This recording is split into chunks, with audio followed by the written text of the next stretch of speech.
Hello, BookTube. This is a BookTrek 2026 video. So BookTrek is runs from June, July, and August of 2026. It's the brainchild of Vin over at Revenant Reads. He's been doing this for quite a few years.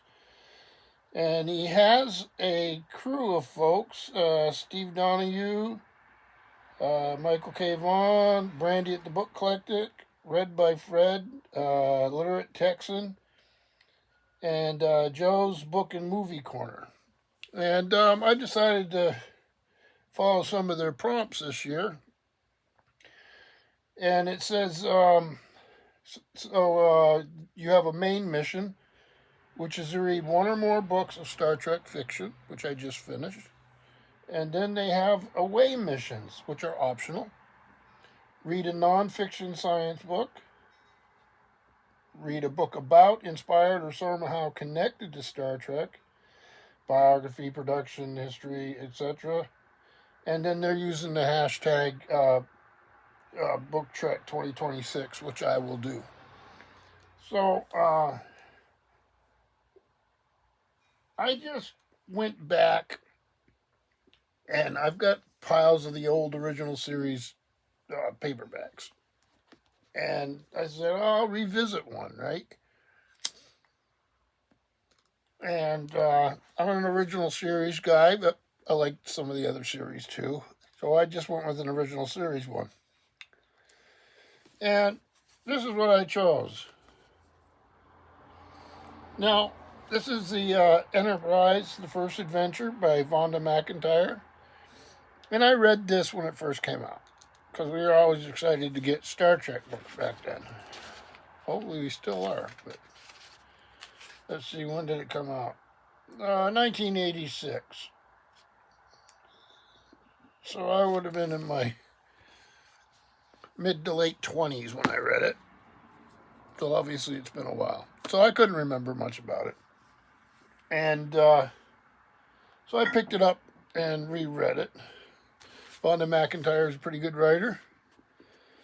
So that was promising. The fact that I didn't remember it probably wasn't so promising. Here's the back of it. Still got a sticker on there. So what we have is a purported first adventure. So you're getting the crew and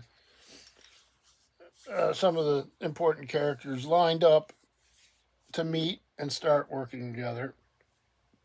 Obviously, the ship, the Enterprise, is a central character.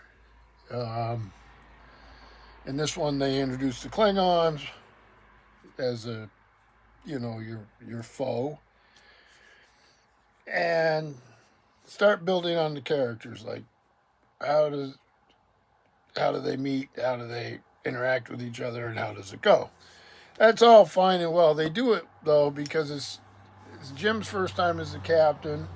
He's very young, and he has to deliver a vaudeville crew, or almost like a circus crew, to a planet. And that's his mission, and or space station or something like that. Not all the glory here. Nothing excited about that, right? I have a little trouble with that. I'm not a big circus story guy. I know there's wonderful literature about circuses. Not my thing. And a couple times during the book, I rolled my eyes. You got a flying horse, a Pegasus type horse. I kept picturing the old mobile gas signs. Remember those? So I wasn't big about that. There's a Vulcan who's out after emotion, loves emotion, named Steven. You run into this world ship, they call it, which is pretty impressive and pretty well described. And again, there's a theme of flight because the inhabitants fly inside it and stuff.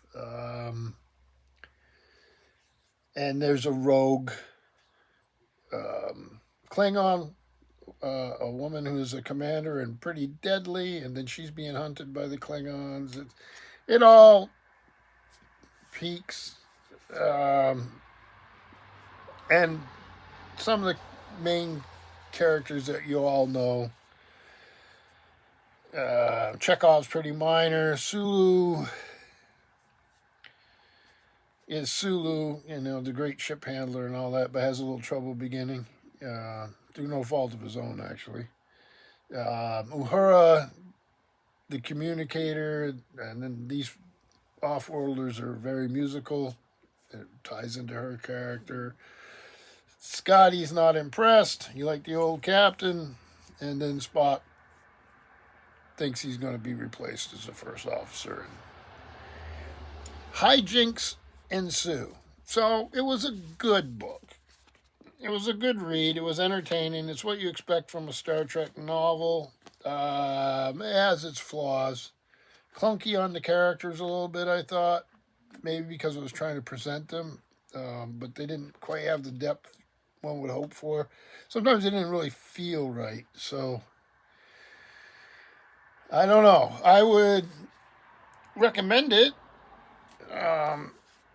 It is Star Trek fiction, and if you're jonesing for some of the old stuff, this is a pretty good book. But it does have its down moments. So on that, see if I can pull it up here again. One of the things you do is read on one of the away missions is read Star Trek related nonfiction, or you could read a science book, or you do both. So I've got this book I've had for a while, and I haven't read it, so I'm thinking about it. It's a pretty ginormous thing. I don't know if I can get it on the screen. Yeah, Star Trek costumes, and Paula M. Block and Terry J. Erdman. Introduction by Robert Blackman. Speaking of Uhura, I don't see. This is a problem with this showing this.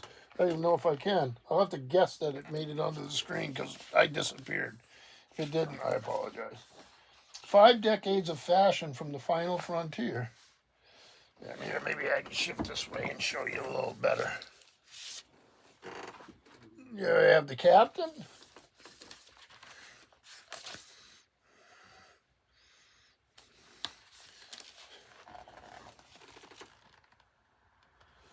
And it's just what it says it is. So here's an example from Next Generation. So they're designing the costumes. Let's see here. Which must have been great fun, and will be great fun to look through. Let's see what else we got here. Oh, I love this.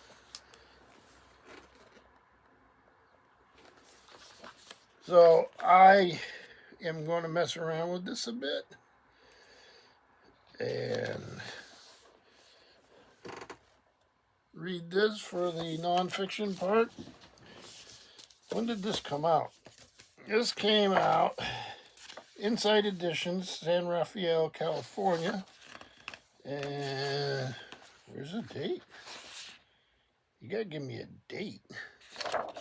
It's an odd little way of doing things. Sometimes you put the date on the back of these things.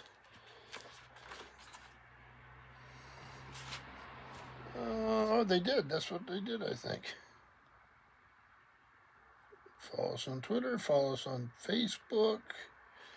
All rights reserved. Don't want to give us a date.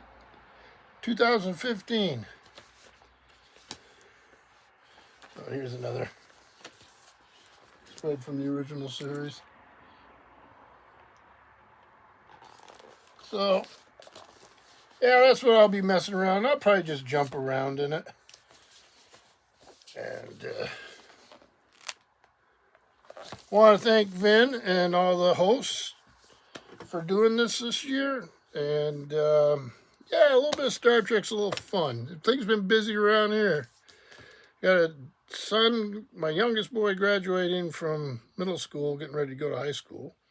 My daughter graduating this week. My son graduates tonight. My daughter graduates this week from high school. So we got relatives coming from all over the place. So I'm making sure the girls are ready to go and everything's ready for transport, people back and forth, and all the stuff that goes with that. And then things will settle down a bit. So I'm missing out on a lot of BookTube and YTBC and all that sort of stuff. So looking forward to relaxing, but I'm looking forward to the graduations too. It'll be fun. So anyhow, I hope you're having a good spring.